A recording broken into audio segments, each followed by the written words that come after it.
Je ne puis, Théodore, imaginer un carré, par exemple, que je ne le conçoive en même temps, et il me paraît évident que l'image de ce carré que je me forme n'est exacte et régulière qu'autant qu'elle répond juste à l'idée intelligible que j'ai du carré, c'est-à-dire d'un espace terminé par 4 lignes exactement droites, entièrement égales, et qui, étant jointes par toutes leurs extrémités, fassent leurs angles parfaitement droits. Or, c'est d'un tel carré dont je suis sûr que le carré fait sur la diagonale est double de celui qui est fait sur un des deux de ses côtés.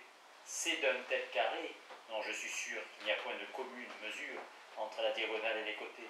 En un mot, c'est d'un tel carré dont on peut découvrir les propriétés et les démontrer aux autres.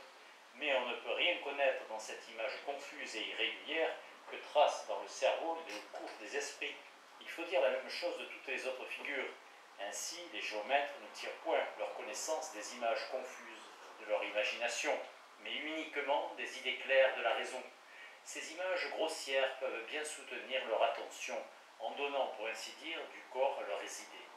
Mais ce sont ces idées, où ils trouvent prise, qui les éclairent et qui les convainquent de la vérité de leur science.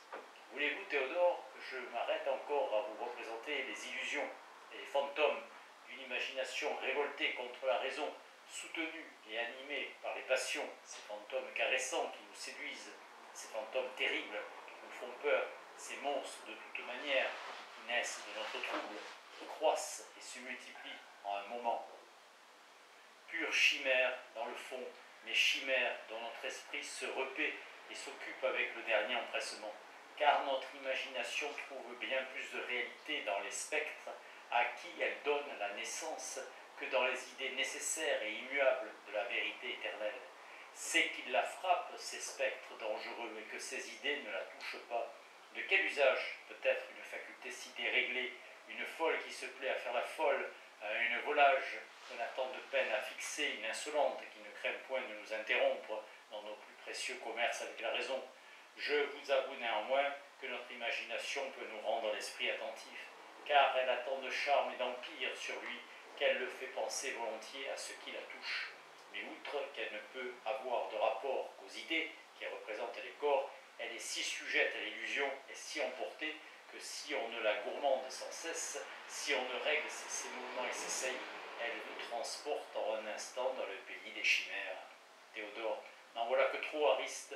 Par tout ce que vous venez de me dire, et qui me remplit d'étonnement et de joie, je vois bien que vous avez saisi le principe et pénétré fort avant dans les conséquences qu'il renferme. Je vois bien que vous comprenez suffisamment qu'il n'y a que la raison qui nous éclaire par les idées intelligibles qu'elle renferme dans sa substance toute lumineuse, et que vous savez parfaitement distinguer ces idées claires de nos ténébreuses et obscures modalités. Mais prenez-y garde, les principes abstraits, les idées pures s'échappent de l'esprit dès qu'on néglige de les contempler et qu'on s'arrête au sensible. Ainsi, je vous conseille de méditer souvent sur cette matière, afin de la posséder si parfaitement, et de vous en rendre si familier les principes et les conséquences, que vous ne preniez jamais par mégarde la vivacité de vos sentiments pour l'évidence de la vérité.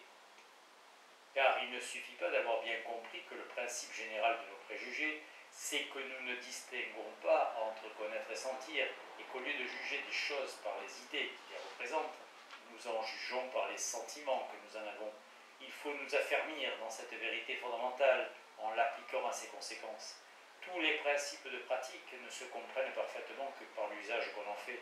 Tâchez donc, par de continuelles et sérieuses réflexions, d'acquérir une forte et heureuse habitude de vous mettre en garde contre les surprises et les inspirations secrètes de vos fausses et trompeuses modalités. Il n'y a point de travail plus digne d'un philosophe, car si nous distinguons bien les réponses de la vérité intérieure, de ce que nous disons à nous-mêmes, ce qui part immédiatement de la raison, de ce qui vient jusqu'à nous par le corps ou à l'occasion du corps, ce qui est immuable, éternel, nécessaire, de ce qui change à tout moment, en un mot, l'évidence de la lumière, avec la vivacité de l'instinct, il n'est presque pas possible que nous tombions dans l'erreur. Ariste, je comprends bien tout ce que vous me dites, et j'ai trouvé tant de satisfaction dans les réflexions que j'ai déjà faites sur cette matière, que vous ne devez pas appréhender que je ne pense plus. Passons à autre chose, si vous le jugez à propos, Théodore. Il est bien tard, Ariste, pour nous engager présentement dans une course un peu longue, mais demain, de quel côté voulez-vous que nous tournions? Je vous prie d'y penser, de me le dire. Ariste, c'est à vous à me conduire. Théodore, nullement, c'est à vous à choisir. Il ne vous doit point être indifférent de quel côté je vous mène. Est-ce que je ne puis pas vous tromper? Ne puis-je pas vous conduire où vous ne devez pas attendre? La plupart des hommes, mon cher Ariste, s'engagent imprudemment dans des études inutiles. Il suffit à tel d'avoir entendu faire l'éloge de la chimie, de l'astronomie ou de quelque autre science vaine ou peu nécessaire pour s'y jeter à corps perdu. Celui-ci ne saura pas si l'âme est immortelle. Il serait peut-être bien empêché à vous prouver qu'il y a un Dieu, et vous réduira les égalités de l'algèbre avec une facilité surprenante. Et celui-là saura toutes les délicatesses de la langue, toutes les règles des grammairiens, qui n'aura jamais médité sur l'ordre de ses devoirs. Quel renversement d'esprit qu'une imagination dominante loue d'un air passionné la connaissance des médailles, la poésie des Italiens, la langue des Arabes et des Perses, devant un jeune homme plein d'ardeur pour les sciences. Cela suffira pour l'engager aveuglément dans ces sortes d'études. Il négligera la connaissance de l'homme, les règles de la morale, et peut-être oubliera-t-il ce qu'on apprend aux enfants dans leur catéchisme. C'est que l'homme est une machine et qui va comme on la pousse. C'est beaucoup plus le hasard que la raison qui le conduit. Tous vivent d'opinion, tous agissent par imitation. Ils se font même un mérite de suivre ceux qui vont devant sans savoir où. Faites réflexion sur les diverses applications de vos amis, ou plutôt repassez dans votre esprit la conduite que vous avez tenue dans vos études, et jugez si vous avez eu raison de faire comme les autres. Jugez-en, dis-je, non sur les applaudissements que vous avez reçus, mais sur les réponses décisives de la vérité intérieure. Jugez-en sur la loi éternelle, l'ordre immuable, sans égard aux folles pensées des hommes. Quoi, Ariste, à cause que tout le monde se jette dans la bagatelle, chacun à sa manière et selon son goût, faudra-t-il le suivre, de peur de passer pour philosophe dans l'esprit des fous? Faudra-t-il même suivre par tous les philosophes, jusque dans leurs abstractions et dans leurs chimères, de crainte qu'ils nous regardent comme des ignorants ou des novateurs? Il faut mettre chaque chose dans son rang, il faut donner la préférence aux connaissances qui la méritent. Nous devons apprendre ce que nous devons savoir, et ne pas nous laisser remplir la tête d'un meuble inutile, quelque éclatant qu'il paraisse, lorsque le nécessaire nous manque. Pensez à cela, Ariste, et vous me le direz demain, quel doit être le sujet de nos entretiens. En voilà assez pour aujourd'hui. Ariste, il vaut bien mieux, et Théodore, que vous me le disiez vous-même. Théodore, il vaut infiniment mieux que ce soit la raison qui nous le dise à tous deux. Consultez-la sérieusement, et j'y penserai de mon côté. Sixième entretien, preuve de l'existence des corps tirés de la révélation. Deux sortes de révélations, d'où vient que les révélations naturelles des sentiments nous sont une occasion d'erreur. Ariste, que la question, Théodore, que vous m'avez donnée à résoudre est difficile. J'avais bien raison de vous dire que c'était à vous qui savez le fort et le faible des sciences, l'utilité et la fécondité de leurs principes, de régler toutes mes démarches dans ce monde intelligible où vous m'avez transporté, car je vous avoue que je ne sais de quel côté je dois tourner. Ce que vous m'avez appris peut bien me servir pour m'empêcher de m'égarer dans cette terre inconnue. Je n'ai pour cela qu'à suivre pas à pas la lumière et ne me rendre qu'à l'évidence qui accompagne les idées claires. Mais il ne suffit pas d'avancer, il faut encore savoir où l'on va. Il ne suffit pas de découvrir sans cesse de nouvelles vérités, il faut savoir où se trouvent ces vérités fécondes qui donnent à l'esprit toute la perfection dont il est maintenant capable. Ces vérités qui doivent régler les jugements qu'il faut porter de Dieu et de ses ouvrages admirables qui doivent régler les mouvements du cœur et nous donner le goût, du moins l'avant-goût, du souverain bien que nous désirons. Si dans le choix des sciences il ne fallait s'arrêter qu'à l'évidence, sans peser leur utilité, l'arithmétique serait préférable à toutes les autres. Les vérités des nombres sont les plus claires de toutes, puisque tous les autres rapports ne sont clairement connus qu'autant qu'on peut les exprimer par ces mesures communes de tous les rapports exacts qui se mesurent par l'unité. Et cette science est si féconde et si profonde que quand j'emploierai 10 000 siècles pour en percer les profondeurs, j'y trouverai encore un fond inépuisable de vérités claires et lumineuses. Cependant, je ne crois pas que vous trouviez fort à propos que nous nous tournions de ce côté-là, charmés par l'évidence et qui éclate de toutes parts. Car enfin, que nous servirait-il de pénétrer dans les mystères les plus cachés de l'arithmétique et de l'algèbre? Il ne suffit pas de courir bien du pays, de pénétrer bien avant dans des terres stériles, de découvrir des lieux où personne ne fut jamais. Il faut aller droit à ces heureuses contrées où l'on trouve des fruits en abondance, des viandes solides et capables de nous nourrir.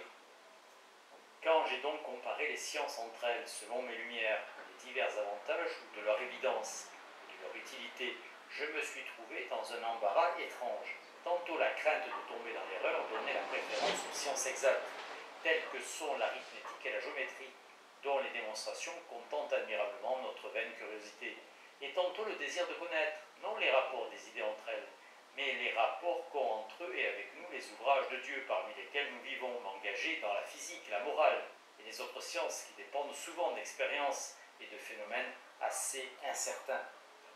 Chose étrange, Théodore, que les sciences les plus utiles soient remplies d'obscurité impénétrable et que l'on trouve un chemin sûr et assez facile et uni dans celles qui ne sont point si nécessaires. Or, je vous prie, quel moyen de faire une juste estime du rapport de la facilité des unes et de l'utilité des autres pour donner la préférence à celles qui le méritent?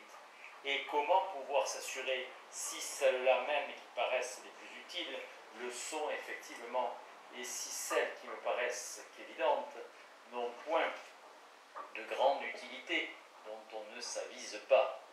Je vous avoue, Théodore, qu'après y avoir pensé, je ne sais point encore à quoi me déterminer.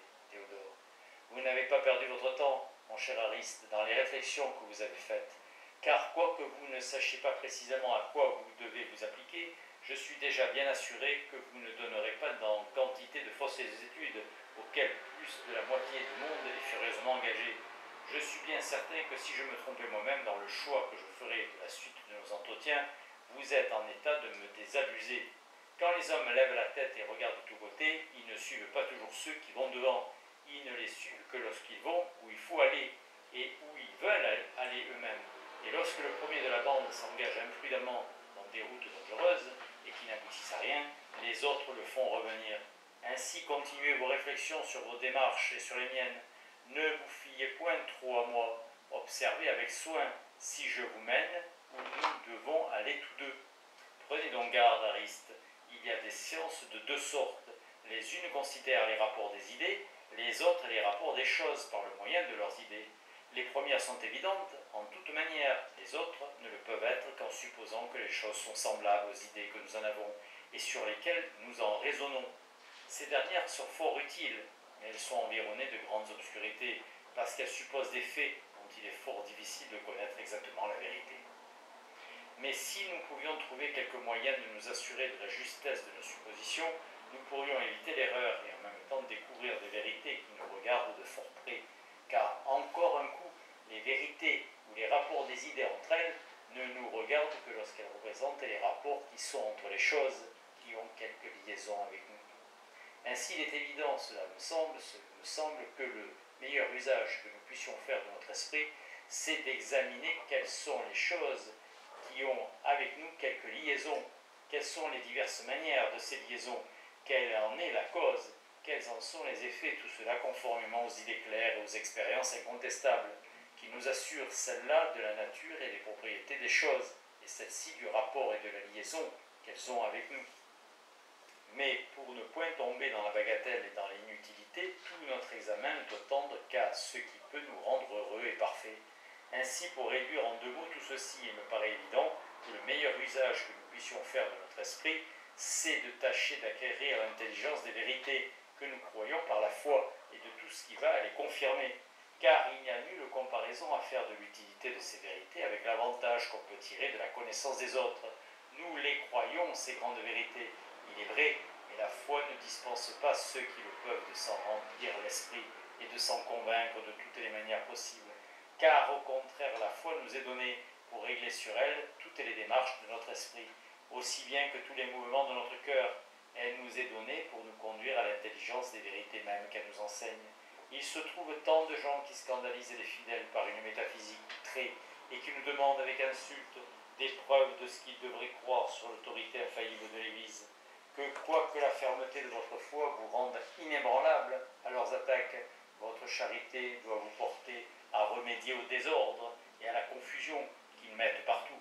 Approuvez-vous donc, Ariste, le dessein que je vous propose pour la suite de nos entretiens? Ariste, oui, certainement, je l'approuve, mais je ne pensais pas que vous voulussiez quitter la métaphysique. Si je l'avais cru, j'aurais, ce me semble, bien résolu la question de la préférence des sciences, car il est clair que nulle découverte n'est comparable à l'intelligence des vérités de la foi. Je croyais que vous ne pensiez qu'à me rendre un peu philosophe et bon métaphysicien. Théodore, je ne pense aussi qu'à cela, et je ne prétends point quitter la métaphysique, quoique je me donnerai peut-être dans la suite de la liberté de faire quelques courses au-delà de ses limites ordinaires. Cette science générale a droit sur toutes les autres. Elle en peut tirer des exemples et un petit détail nécessaire pour rendre sensibles ces principes généraux, car par la métaphysique, je n'entends pas ces considérations abstraites de quelque propriété imaginaire, dont le principal usage est de fournir à ceux qui veulent discuter de quoi discuter sans fin. J'entends par cette science les vérités générales qui peuvent servir de principe aux sciences particulières. Je suis persuadé, Ariste, qu'il faut être bon philosophe pour entrer dans l'intelligence des vérités de la foi, et que plus on est fort dans les vrais principes de la métaphysique, plus est-on ferme dans les vérités de la religion. Je suppose que vous le pouvez bien penser, ce qui est nécessaire pour rendre cette proposition recevable, mais non, je ne croirai jamais que la vraie philosophie doit s'opposer à la foi et que les bons philosophes puissent avoir des sentiments différents des vrais chrétiens, car soit que Jésus-Christ, selon sa divinité, parle aux philosophes dans le plus secret d'eux-mêmes, soit qu'ils instruisent les chrétiens par l'autorité visible de l'Église. Il n'est pas possible qu'ils se contredisent, quoiqu'il soit fort possible d'imaginer des contradictions dans ces réponses, ou de prendre pour ces réponses nos propres décisions. La vérité nous parle en diverses manières, mais certainement elle dit toujours la même chose. Il ne faut donc point opposer la philosophie à la religion, si ce n'est la fausse philosophie des païens, la philosophie fondée sur l'autorité humaine. En un mot, toutes ces opinions non révélées, qui ne portent point le caractère de la vérité, cette évidence invincible qui force les esprits attentifs à se soumettre. Vous pouvez juger par les vérités métaphysiques que nous avons découvertes dans nos entretiens précédents, si la véritable philosophie contredit la religion. Pour moi, je suis convaincu que cela n'est point, car si je vous ai avancé quelques propositions contraires aux vérités que Jésus-Christ nous enseigne par l'autorité visible de son Église, ces propositions étant uniquement de mon fond et n'ayant point l'évidence invincible pour leur caractère, elles n'appartiennent nullement à la vraie et solide philosophie. Mais je ne sais comment je m'arrête à vous dire des vérités dont il est impossible de douter pour peu d'attention qu'on y donne.